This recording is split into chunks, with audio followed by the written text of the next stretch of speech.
राधे कृष्ण दोस्तों। हमारा संपूर्ण जीवन ही कर्मों पे टिका हुआ है। जैसे जिसके कर्म वैसे उसके फल, ये तो आपको ज्ञात है।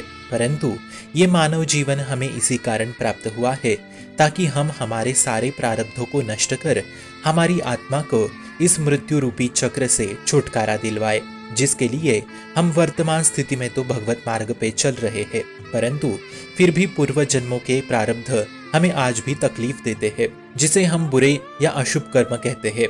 अब इसको नष्ट करने के लिए आपको ये 3 उपाय करने होंगे।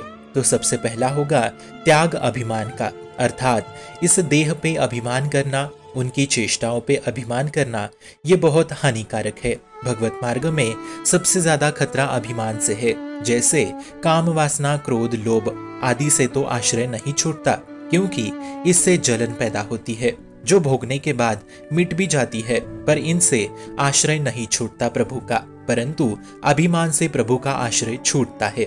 यहाँ पे मैं ही सर्वश्रेष्ठ हूँ, बाकी कोई सर्वश्रेष्ठ नहीं है, ऐसी भावना होती है। इसलिए अभिमानी होने के कारण आश्रय छूटता है, और आश्रय छूट गया तो बुरे कर्म और ज्यादा बढ़ने लगते हैं। इसी से सारे अपराध बनते हैं। जितने भी संसार में अपराध है वो देह अभिमान से ही बनते हैं। इसलिए भगवान के वचनों का चिंतन करें।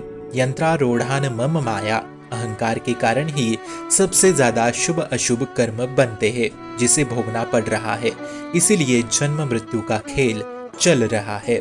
इसलिए किसी भी वस्तु से, किसी भी कारण हमें अभिमान नहीं करना है।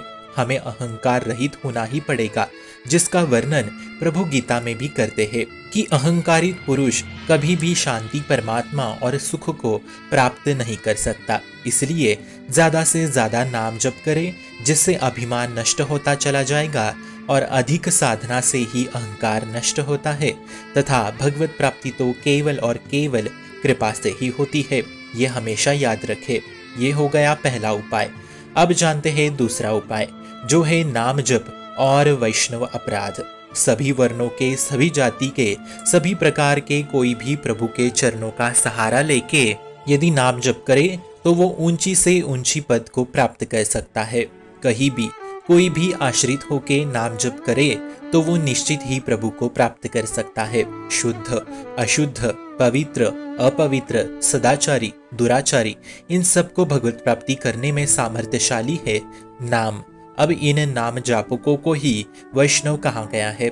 इसलिए कभी भी किसी भी गलती से भी नाम जापक का अपमान ना करे। कोई अभक्त, नास्तिक, अपवित्र पुरुष भी नाम जप रहा है तो उसका अपमान मत करो। मित्रों, अगर कोई गलती से भी वैष्णवों का अपराध करे तो वो कितना भी भजन करे, उस पे प्रभु कृपा नहीं करते। तथा गरुड़ पुराण के अनुसार विश्व का सबसे बड़ा पाप और विश्व का सबसे बड़ा अपराध है वैष्णव अपराध, जिससे दंड स्वरूप अकाल मृत्यु तक प्राप्त हो सकता है। वैष्णव के चरण स्पर्श करो, प्रभु आलिंगन करेंगे। इसलिए वैष्णवों के चरण स्पर्श करे, स्वयं नाम जप करे और किसी का भी अपमान ना करे, चाहे वो कोई भी हो।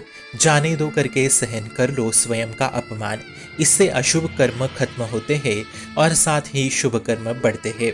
अब जानते हैं तीसरा उपाय, जो है सत्संग। भगवत कृपा पात्र गुरुदेव, संत, वैष्णवों का संग ना हो तो मोह जाल छोड़ना मुश्किल है।